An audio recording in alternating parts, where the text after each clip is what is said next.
So yung mga kaligwas, magandang araw sa inyong lahat.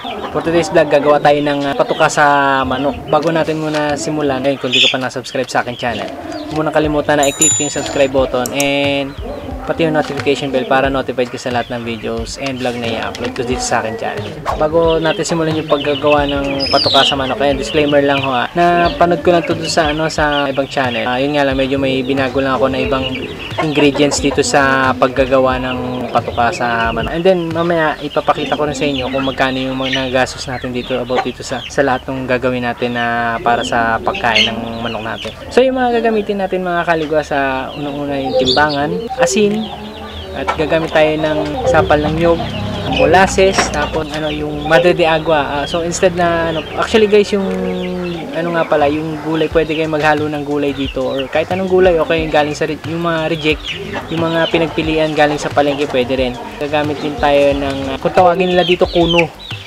dito sa Pangasinan. Tapos yung sapal ng soya, yung mais, durog na mais. So yun ang gagamitin natin. So actually, ayan mga kaligwas, prepare ko na lahat yung yung timbangan, ginamit ko na siya kanina, nagtimbang na ako ng mga kakailanganin natin. So tara, samahan nyo ko na simulan na paghalu-haluin to. Ayan mga kaligwas, itong patuka natin sa, itong rice bran, nakilo ko na kanina to, nagam 7.5 to, 7.5 kilos na rice bran, o yung darak, yung pino. Kung tawagin lang kasi dito, ito puno eh. Tapos sunod natin yung mais. Ito nasa 7.5 na 7.5 na mais.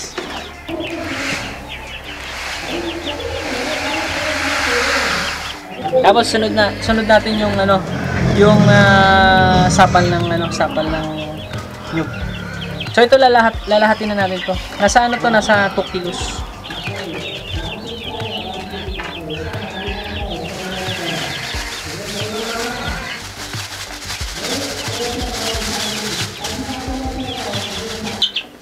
Ito nasa 2 kilos sapal ng soya.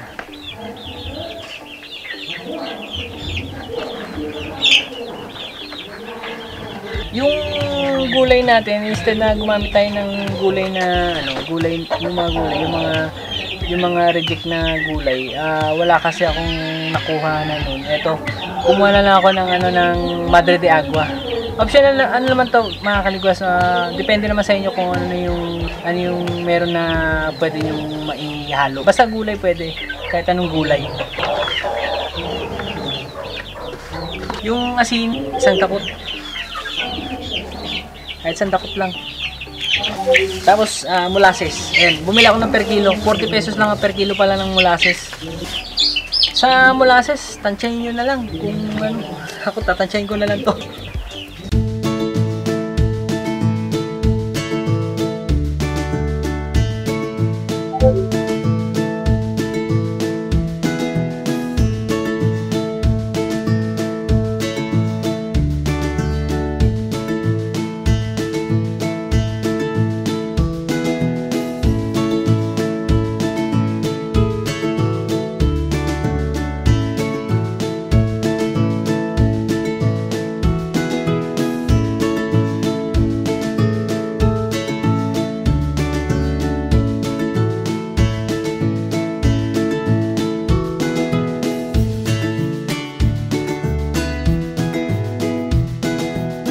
Yun lang mga kaligwas, ang nga lang, kaibahan nga lang nito, yung patuka natin sa manok. Actually, kailangan sana natin gumamit ng pelletizer dito, kaso wala tayong pelletizer machine. So, pwede na natin ipakain ng ganito kagad itong ginawa natin, itong patuka sa manok. So, okay lang na kahit ganito na pakain natin ng ganito.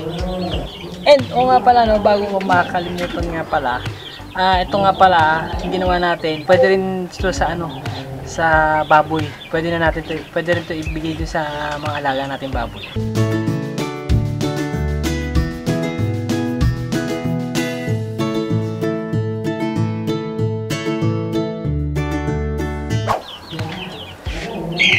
Sa totoo lang kasi, kaya ngayon talaga napakamahal talaga ng feeds talaga, lalo na pagka nabibili sa isang sako, halos nasa 1,700 lang isang sako ng feeds ng manok. Kahit sa baboy ganun din.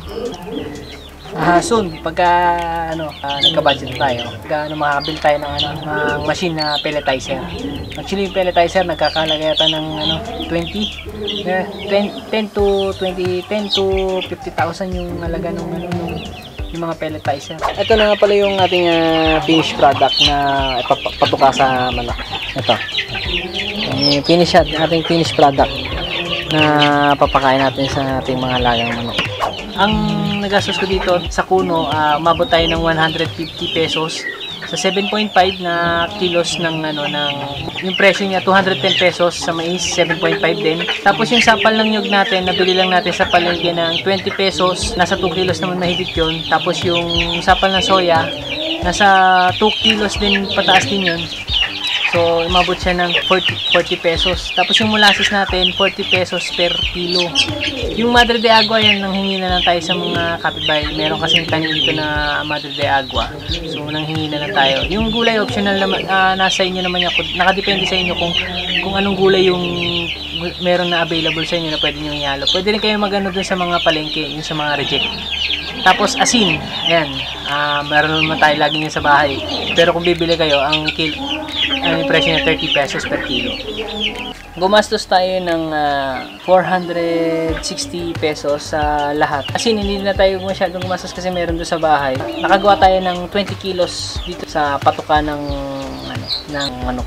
So, ayun lang guys. Ayun lang mga kaligwas yung nagastos ko sa lahat-lahat.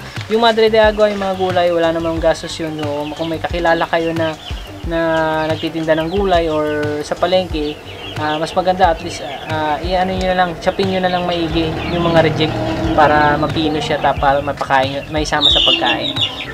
And o nga pala, dapat to ipipel-ayan natin to, bubuhayin natin to sa pelletizer. So wala tayong pelletizer. So pero soon magkakaroon tayo niyan. So, ayun lang mga kaligwas sa ngayon. Yun lang yung may share ko ngayong araw na to. Sana may natutunan kayo dito sa video na to mga kaligwas.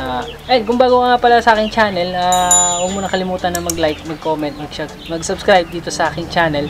And pati yung notification bell para i-click mo rin yung notification bell para notified ka sa lahat ng videos and vlog na i-upload ko dito sa aking channel.